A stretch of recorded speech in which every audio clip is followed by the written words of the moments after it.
देखु आज्ञा आज हूँ ओडिशार गण उत्सव रज पर्व। स्वाभाविक भाव में ओडिशार गोटे उत्साह गोटे उमंगर माहौल अच्छी।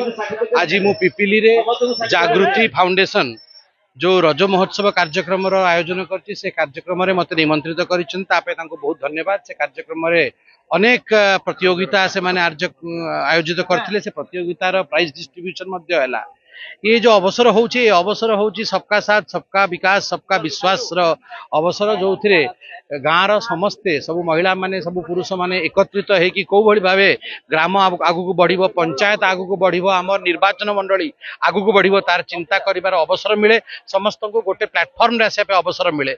आ मु तो कहि ए रज होची गोटे अनोखा रज ए रज होची गोटे अलग प्रकार रज कहीं अनेक वर्ष पर ओडिशा सरकार रो मध्य परिवर्तन होईची जो बड़ी भावे गोटे कालखंड शेष आमे कहबू पृथ्वी माँ रजस्वला होती आ गोटे कालखंड आरंभ हुए अन्नदाता आमको नुआ फसल दियंती ठीक से भली भावे सरकार रो मध्य परिवर्तन होईची गोटे कालखंड सरीची द्वितीय भाग आरंभ होची आ गोटे नूतन कालखंड आरंभ होईची आमे समस्ते आशावादी अछु आमे समस्ते जानिचु जो फसल एथरक हबो से फसल सुखर फसल से फसल उन्नतिर फसल हबो। आज एठी सोमनाथ मंदिर मकरबा पिपिली रे द्वितीय वर्ष रज पर्व प्रतियोगिता कार्यक्रम रखा जायछि।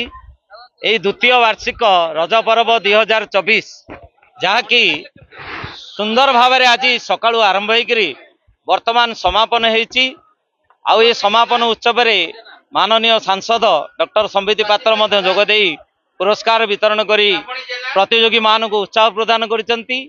ओडिया पर्व ओडिया अस्मितार परिचय होची रज पर्व 3 दिन जो थे मातृशक्ति को प्राधान्य दिया जायछि माँ वसुधा को प्राधान्य दिया जायछि कारण सर्व सृष्टिर जी होचंदी नियंता से होचंदी धात्री माँ वसुधा एवं ता स्वागत रे आमे रज पर्व पालन करिया सहित नारी शक्ति मातृशक्ति बा झियो मान को आमे सम्मान सहित तांको यही प्रतियोगिता रे भाग देइथलु। आ अति सुंदर भाव में पुची रंगोली दहुड़ी डिया एवं विशेष आकर्षण थिला ओडियाणी झियो प्रतियोगिता जो थे अति सुंदर भाव में प्रतियोगी माने आकर्षणीय प्रतिभा देखे पुरस्कार पाइथलु।